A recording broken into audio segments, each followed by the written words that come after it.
എല്ലാവർക്കും നമസ്കാരം. ഇന്നത്തെ വീഡിയോ ഈ ചൂട് കാലത്ത് നമുക്ക് ഉന്മേഷം നൽകുന്ന ഒന്നാണ് സാലഡ് കുക്കുംബർ. കടകളിൽ നിന്ന് വാങ്ങുന്ന നീളൻ സാലഡ് കുക്കുംബർ വീട്ടിൽ തന്നെ ₹1 പോലും അധികം ചിലവില്ലാതെ എങ്ങനെ ധാരാളമായി കൃഷി ചെയ്യാം, അതുപോലെ നടീൽ രീതി മുതൽ വിളവെടുപ്പ് വരെയുള്ള A to Z വിവരങ്ങളും ഈ വീഡിയോയിൽ വിശദീകരിക്കുന്നുണ്ട്. അതുകൊണ്ട് ഒരു തരി പോലും സ്കിപ്പ് ചെയ്യാതെ വീഡിയോ മുഴുവനായി കാണാൻ ശ്രമിക്കുക. ചാനൽ സബ്സ്ക്രൈബ് ചെയ്യാത്തവർ ഇപ്പോൾ തന്നെ സബ്സ്ക്രൈബ് ചെയ്യുക.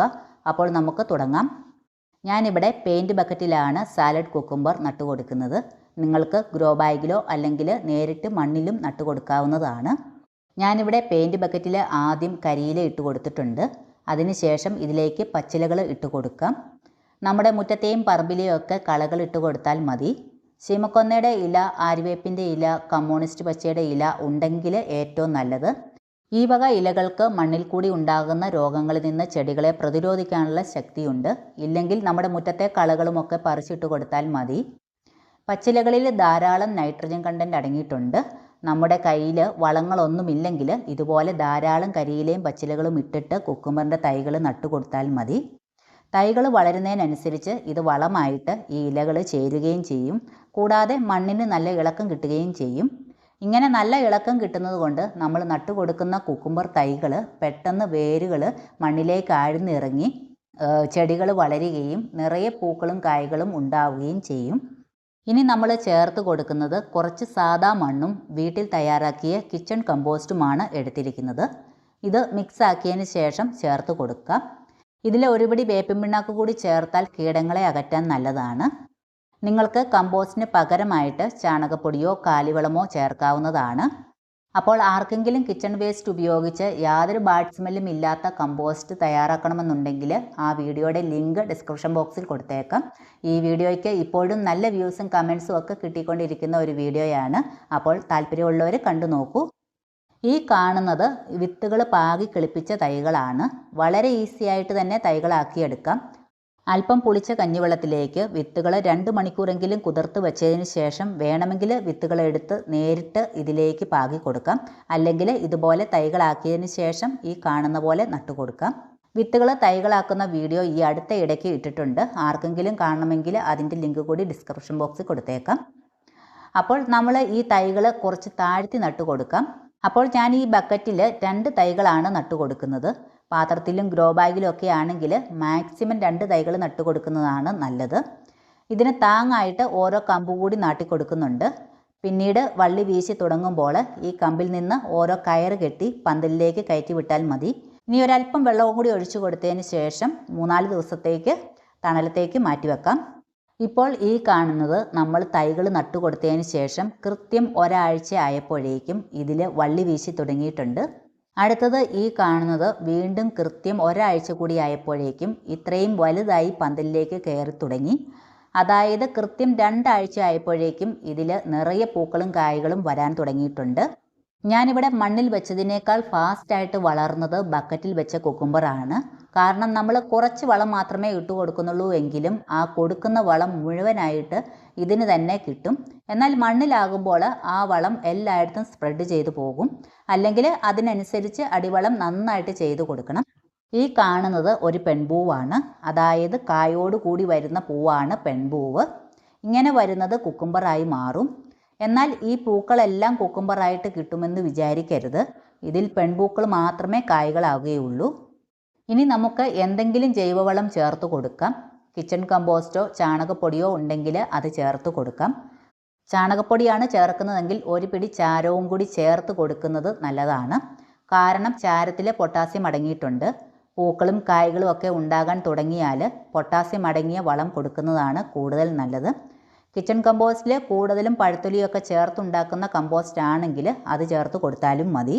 ഞാനിവിടെ എടുത്തിരിക്കുന്നത് വീട്ടിൽ തന്നെ തയ്യാറാക്കിയ കുറച്ച് കരിയില കമ്പോസ്റ്റും കിച്ചൺ കമ്പോസ്റ്റും ബനാന പീൽ കമ്പോസ്റ്റും കൂടി മിക്സ് ചെയ്തെടുത്തിരിക്കുന്നതാണിത്. നിങ്ങളുടെ കൈവശം ഏതാണോ ഉള്ളത് അത് ചേർത്താൽ മതിയാകും.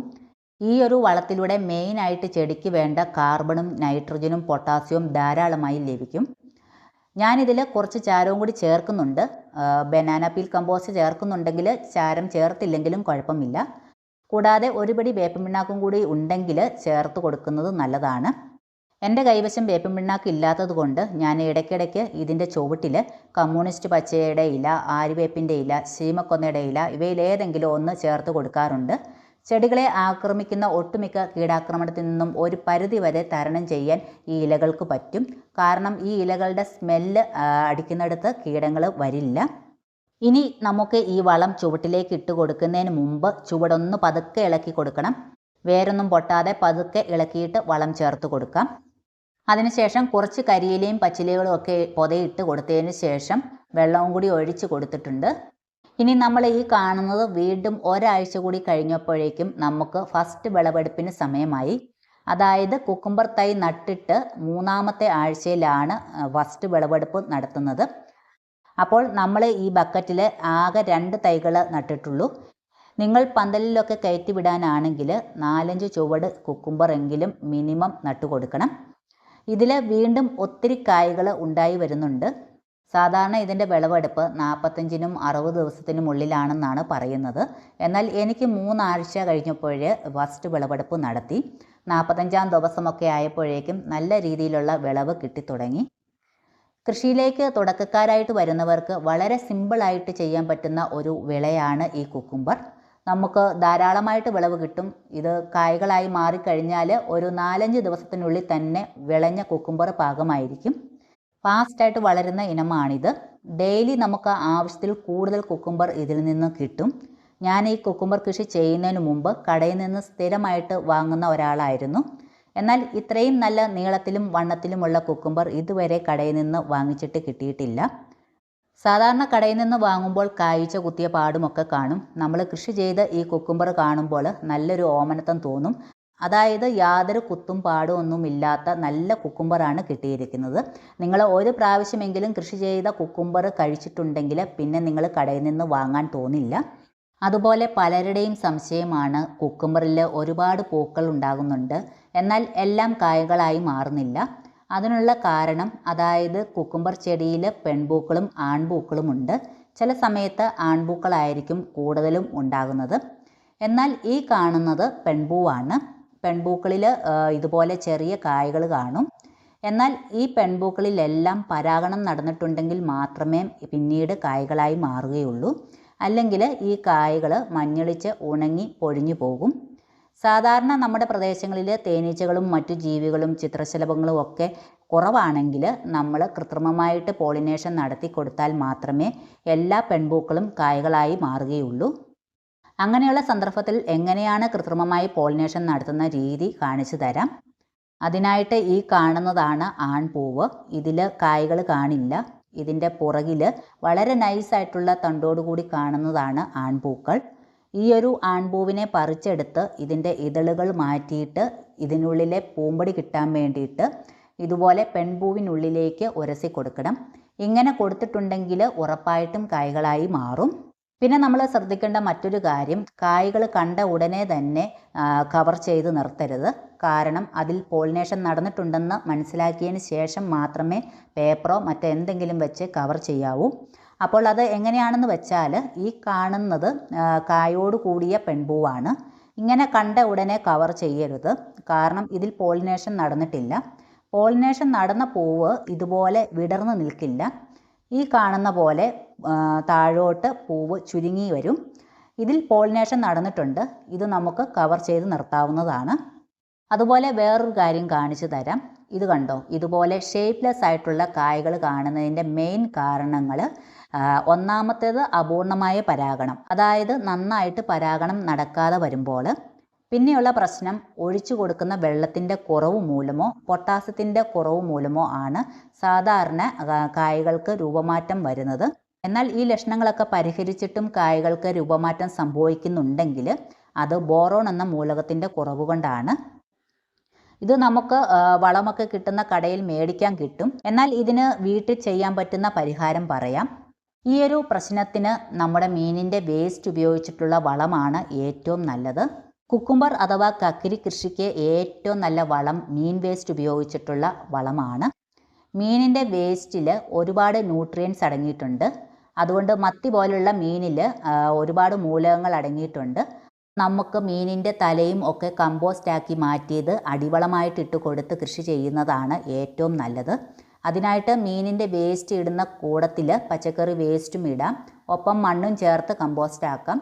അല്ലെങ്കിൽ മീനിൻ്റെ വേസ്റ്റും അതേ അളവിൽ ചാരവും കൂടി ചേർത്ത് കമ്പോസ്റ്റാക്കി മാറ്റാം. കുക്കുംബറിന് ധാരാളം ന്യൂട്രിയൻസ് ആവശ്യമുള്ളതാണ്. കാരണം നമ്മൾ ഇട്ട് കൊടുക്കുന്ന ന്യൂട്രിയൻസ് മണ്ണിൽ കൂടി വലിച്ചെടുത്ത് കിട്ടുന്ന കുക്കുംബർ നമ്മൾ പച്ചയായി കഴിക്കുമ്പോൾ അതിലടങ്ങിയിട്ടുള്ള എല്ലാ പോഷകങ്ങളും നമുക്കും കിട്ടും. ഓരോ ആഴ്ചയിലും വ്യത്യസ്ത തരത്തിലുള്ള വളം കൊടുക്കാം. ഒരാഴ്ചയിൽ പൊടി രൂപത്തിലുള്ള, അതായത് കമ്പോസ്റ്റ് പോലെയുള്ള വളങ്ങളാണ് കൊടുക്കുന്നതെങ്കിൽ പിറ്റത്തെ ആഴ്ചയിൽ ലിക്വിഡ് രൂപത്തിലുള്ള ഏതെങ്കിലും പുളിപ്പിച്ച വളം ഒഴിച്ചു കൊടുക്കാം. ചെടി നല്ല ആരോഗ്യത്തോടെ വളർന്നാൽ രോഗങ്ങളുടെയും കീടബാധയുടെയും ശല്യം കുറയും. കഞ്ഞിവെള്ളത്തിൽ മഞ്ഞൾപ്പൊടി ചേർത്ത് തളിച്ചു കൊടുത്താൽ ഒരുപാട് കീടശല്യം കുറയ്ക്കാൻ സാധിക്കും. ആഴ്ചയിൽ ഒരു പ്രാവശ്യം ചെയ്തു കൊടുക്കണം. പിന്നെ എല്ലാവരും പറയുന്ന മറ്റൊരു പ്രശ്നമാണ് സാലഡ് കുക്കുംബറിന് ചില സമയത്ത് കയ്പ്പ് രുചി അനുഭവപ്പെടാറുണ്ടെന്ന്. അതിൻ്റെ മെയിൻ കാരണം നമ്മൾ ചുവട്ടിൽ ഒഴിച്ചു കൊടുക്കുന്ന വെള്ളത്തിൻ്റെ കുറവ് മൂലമാണ്.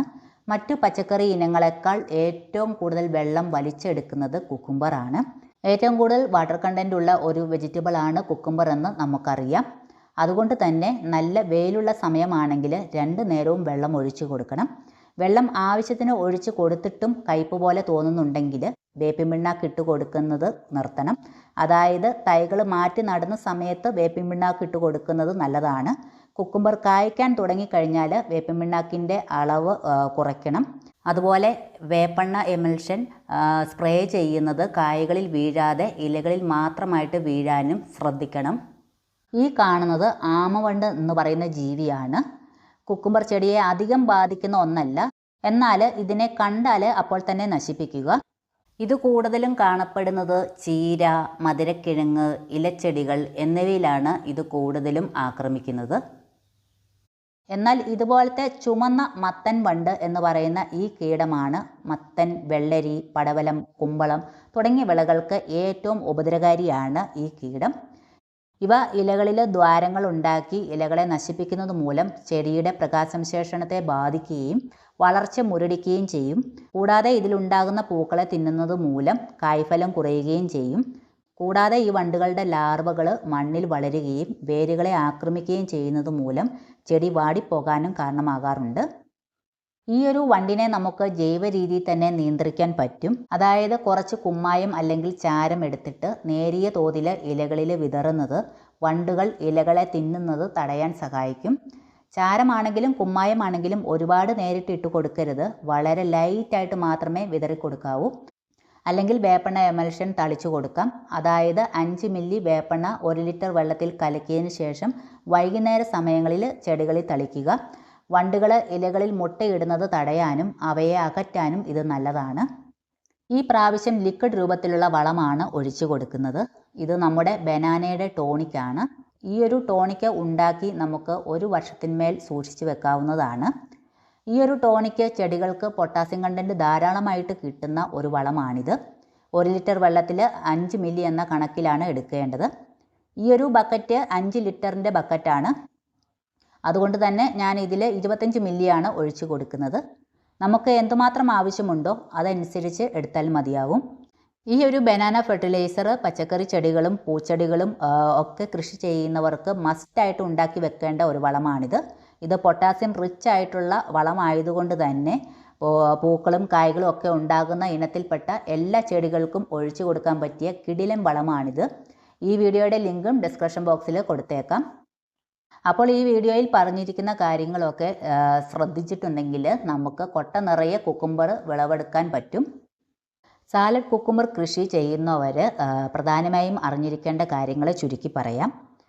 ഒന്നാമത്തെ കാര്യം, നല്ല ഇനം വിത്ത് നോക്കി വാങ്ങുക. രണ്ടാമത്തെ കാര്യം, വെള്ളരി ദിവസവും നനയ്ക്കണം. വെള്ളം കുറഞ്ഞാൽ കായ്കൾക്ക് കയ്പ്പ് രസം ഉണ്ടാകാൻ സാധ്യതയുണ്ട്. അതിനാൽ ഈർപ്പം നിലനിർത്താൻ പ്രത്യേകം ശ്രദ്ധിക്കുക. അടുത്ത മൂന്നാമത്തെ കാര്യം, വെള്ളരിയിൽ നിന്ന് തുടർച്ചയായി കായ്ഫലം ലഭിക്കാൻ വളപ്രയോഗം കൃത്യമായിരിക്കണം. തുടക്കത്തിൽ ചുവട്ടിൽ ചാണകപ്പൊടിയോ കമ്പോസ്റ്റോ ഇട്ട് കൊടുക്കാം. എന്നാൽ ചെടി വളർന്നു വരുന്ന ഘട്ടത്തിൽ 10-15 ദിവസത്തിലൊരിക്കൽ ദ്രാവക വളങ്ങൾ നൽകണം. അതായത് പുളിപ്പിച്ച കടലപ്പിണ്ണാക്ക് അല്ലെങ്കിൽ ഫിഷ് അമിനോ ആസിഡ് നേർപ്പിച്ച് ഒഴിച്ചു കൊടുക്കുന്നത് വേഗത്തിൽ വളരാൻ സഹായിക്കും. പൂവിട്ട് തുടങ്ങുമ്പോൾ പൊട്ടാസ്യം അടങ്ങിയ വളങ്ങൾ നൽകുന്നത് കായ്കൾ ധാരാളമായി ഉണ്ടാകാൻ നല്ലതാണ്. പിന്നെ വെള്ളരിയിലെ ഏറ്റവും വലിയ കീടാക്രമണം എന്ന് പറയുന്നത് കായീച്ചയാണ്. ഇവയെ നിയന്ത്രിക്കാൻ വളമൊക്കെ മേടിക്കുന്ന കടകളിൽ അന്വേഷിച്ചാൽ ഫെർമോൺ കെണി അഥവാ മഞ്ഞക്കെണി വെച്ചാൽ ഈ കെണിയിൽപ്പെട്ട് കായീച്ചകളെ നശിപ്പിക്കാൻ സാധിക്കും. കൂടാതെ ഇലകളിൽ മഞ്ഞളിപ്പോ പൂപ്പലോ കണ്ടാൽ 2 ആഴ്ചയിലൊരിക്കൽ വേപ്പെണ്ണ എമൽഷൻ തളിക്കുന്നത് കീടങ്ങളെ അകറ്റാൻ ഏറ്റവും നല്ല ജൈവമാർഗ്ഗമാണ്. അപ്പോൾ ഇങ്ങനത്തെ ചെറിയ കാര്യങ്ങളൊക്കെ ശ്രദ്ധിച്ചിട്ടുണ്ടെങ്കിൽ വിത്ത് നട്ട് ഏകദേശം 1 മാസമാകുമ്പോഴേക്കും കായ്കൾ വിളവെടുപ്പിന് തയ്യാറാകും. കായ്കൾ നല്ല വലിപ്പമാകുമ്പോൾ തന്നെ പറിച്ചെടുക്കാൻ ശ്രദ്ധിക്കുക. ചെടിയിൽ കായ്കൾ നിർത്തിയാൽ അടുത്ത കായ്കൾ ഉണ്ടാകുന്നത് കുറയും. അതുപോലെ കേരളത്തിലെ സാഹചര്യത്തിൽ വർഷത്തിൽ ഏത് സമയത്തും കൃഷി ചെയ്യാമെങ്കിലും മികച്ച വിളവിനും രോഗങ്ങൾ കുറയുന്നതിനും സെപ്റ്റംബർ മുതൽ മാർച്ച് വരെയുള്ള മാസങ്ങളാണ് ഏറ്റവും അനുയോജ്യമായിട്ടുള്ളത്. അപ്പോൾ ഈ വീഡിയോയിൽ പറഞ്ഞ പോലെ കൃത്യമായ പരിചരണം നടത്തിയാൽ 3 മാസം വരെ നിങ്ങൾക്ക് നല്ല വിളവെടുപ്പ് തുടരാൻ സാധിക്കും. അപ്പോൾ ഇനി നമുക്ക് ഫ്രഷ് കുക്കുംബർ വെച്ച് ഒരു ഹെൽത്തി സാലഡ് കൂടി പെട്ടെന്ന് തയ്യാറാക്കി കാണിക്കാം. ഈ ചൂട് കാലത്ത് നമ്മുടെ ശരീരത്തെ തണുപ്പിക്കാനും അമിതഭാരം കുറയ്ക്കാനും അതോടൊപ്പം രുചിയിലും ഒട്ടും വിട്ടുവീഴ്ച ചെയ്യാത്ത ഒരു സാലഡാണ്. ലഞ്ച് ആയാലും ഡിന്നർ ആയാലും ഏത് ഭക്ഷണത്തിൻ്റെ കൂടെയും ടേസ്റ്റ് കൂട്ടുന്ന ഈ സൂപ്പർ ഹെൽത്തി സാലഡ് എങ്ങനെയാണ് ഉണ്ടാക്കുന്നതെന്ന് നോക്കാം. അതിനായിട്ട് ഒരു കുക്കുംബറിൻ്റെ പകുതി ഭാഗം എടുത്തിട്ടുണ്ട്. ഒപ്പം ഒരു ചെറിയ ക്യാരറ്റും തക്കാളിയും സബോളയും എടുത്തിട്ടുണ്ട്. ഇതെല്ലാം നമുക്ക് ഇഷ്ടമുള്ള ഷേപ്പിൽ കഷ്ണങ്ങളാക്കി എടുക്കാം. അപ്പോൾ നിങ്ങൾക്ക് ഈ വെജിറ്റബിൾസ് കൂടാതെ മുളപ്പിച്ച പയർ, കോൺ, ബ്രൊക്കോളി, ലെറ്റ്യൂസ്, അതുപോലെ നമ്മൾ കറി വെക്കുന്ന കടല പുഴുങ്ങിയത് ഇതൊക്കെ ഈ സാലഡിൽ എക്സ്ട്രാ ചേർക്കുകയാണെങ്കിൽ കുറച്ചുകൂടി ഈ സാലഡിന് ടേസ്റ്റിയും ഹെൽത്തിയുമാണ്. കൂടാതെ ഇത് വെയിറ്റ് ലോസ് ആഗ്രഹിക്കുന്നവർക്കും അതുപോലെ പോസ്റ്റ് വർക്കൗട്ടിന് ശേഷമൊക്കെ കഴിക്കാൻ പറ്റുന്ന ഹെൽത്തി സാലഡാണ്. ഈ സാലഡിൽ നിങ്ങൾക്ക് കുറച്ചുകൂടി പ്രോട്ടീൻ റിച്ച് ആക്കണമെങ്കിൽ പുഴുങ്ങിയ കടല, മുളപ്പിച്ച പയർ, മുട്ടയുടെ വെള്ള ഇതൊക്കെ എക്സ്ട്രാ ചേർക്കാവുന്നതാണ്. നമ്മൾ വെജിറ്റബിൾസ് എല്ലാം അരിഞ്ഞെടുത്തു. ഇതിലേക്ക് 2 അല്ലി വെളുത്തുള്ളി ചതച്ച് ചേർക്കുന്നുണ്ട്. ഇനി ഈ സാലഡിന് ടേസ്റ്റ് കൂട്ടുന്ന നല്ലൊരു ഡ്രസ്സിംഗ് ആണ് കാണിക്കുന്നത്. എല്ലാവർക്കും അറിയാവുന്ന ഒന്നാണ്. ഇതുപോലെ ഒരു കുപ്പി എടുത്തിട്ടുണ്ട്. ഇതിലേക്ക് 2 അല്ലി വെളുത്തുള്ളി ചതച്ചത്, 1 ടേബിൾ സ്പൂൺ നാരങ്ങാ നീര്, 1 table spoon olive oil, 1 table spoon honey, 1 teaspoon കുരുമുളക് പൊടി, 1 ടീസ്പൂൺ ചില്ലി ഫ്ലേക്സ്, 1/4 ടീസ്പൂൺ ഉപ്പ്. ഉപ്പ് നിങ്ങളുടെ പാകത്തിന് വേണമെങ്കിൽ മാത്രം ചേർത്താൽ മതി. സാധാരണ ഞാൻ സാലഡിൽ ഉപ്പ് ചേർക്കാതെയാണ് കഴിക്കാറ്. വീഡിയോ എടുക്കുന്നത് കൊണ്ട് മാത്രമാണ് അല്പം ഉപ്പ് ചേർക്കുന്നത്. ഇനി ഈ കുപ്പി അടച്ച് നന്നായിട്ട് ഷേക്ക് ചെയ്യുക. അതിനുശേഷം ഈ സാലഡിലേക്ക് ചേർത്ത് കൊടുക്കാം. ഇങ്ങനെ ചെയ്യണമെന്നില്ല. നിങ്ങൾക്ക് നേരിട്ട് ഇതിലേക്ക് ഉപ്പും കുരുമുളക് പൊടിയും നാരങ്ങാനീരും ഒക്കെ ചേർത്ത് ഇളക്കിയെടുത്താലും മതി. പക്ഷേ ഇങ്ങനെ എല്ലാം കൂടി മിക്സ് ആക്കിയതിന് ശേഷം ഈ വെജിറ്റബിൾസിലേക്ക് ചേർത്ത് കൊടുക്കുകയാണെങ്കിൽ ഒരു പ്രത്യേക ടേസ്റ്റ് ഇതിന് കിട്ടുന്നതായിട്ട് എനിക്ക് തോന്നിയിട്ടുണ്ട്. അരിഞ്ഞെടുത്ത വെജിറ്റബിൾസ് ഒരു ബൗളിലേക്ക് ഇട്ട് കൊടുക്കാം. അതിനുശേഷം ഇതിലേക്ക് 2 ടേബിൾ സ്പൂൺ പീനട്ട് ചേർത്ത് കൊടുക്കാം. ഇത് ഓപ്ഷണലാണ്. ഇനി നമ്മൾ തയ്യാറാക്കിയ സാലഡ് ഡ്രസ്സിങ് കൂടി ഒഴിച്ച് എല്ലാം കൂടി മിക്സ് ആക്കിയെടുക്കാം. നിങ്ങൾ രാവിലെ 11 മണിക്ക് ശേഷമാണ് ഈ സാലഡ് കഴിക്കുന്നതെങ്കിൽ അല്പസമയം ഫ്രിഡ്ജിൽ വെച്ച് തണുപ്പിച്ചതിന് ശേഷം കഴിക്കുകയാണെങ്കിൽ കുറച്ചുകൂടി രുചി കൂടും. അപ്പോൾ വെറും 5 മിനിറ്റിനുള്ളിൽ തയ്യാറാക്കാവുന്ന വിദേശ രാജ്യങ്ങളിലെ റെസ്റ്റോറൻറ്റുകളിൽ പോലും താരമായ നമ്മുടെ സ്വന്തം fresh salad cucumber recipe ready ആയിട്ടുണ്ട്. അപ്പോൾ കണ്ടില്ലേ, നമ്മൾ നട്ട കുക്കുംബറിൻ്റെ വിളവെടുപ്പ് നടന്നുകൊണ്ടിരിക്കുന്നു. ഈ വീഡിയോയിൽ പറഞ്ഞ പോലെ വളപ്രയോഗവും മറ്റു കാര്യങ്ങളുമൊക്കെ കൃത്യമായി പിന്തുടരുകയാണെങ്കിൽ നിങ്ങൾക്ക് ഇതുപോലെ ധാരാളം വെള്ളരി വിളവെടുക്കാൻ സാധിക്കും. ഈ വീഡിയോ നിങ്ങൾക്ക് ഉപകാരപ്രദമായി എന്ന് തോന്നിയെങ്കിൽ ലൈക്ക് ചെയ്യുക. നിങ്ങളുടെ സുഹൃത്തുക്കൾക്കും ഈ അറിവ് ഷെയർ ചെയ്യുക. വെള്ളരി കൃഷിയെക്കുറിച്ച് നിങ്ങൾക്ക് എന്തെങ്കിലും സംശയങ്ങൾ ഉണ്ടെങ്കിൽ കമൻറ്റ് ബോക്സിൽ ചോദിക്കാവുന്നതാണ്. മറ്റൊരു നല്ല വീഡിയോയുമായിട്ട് വീണ്ടും കാണാം.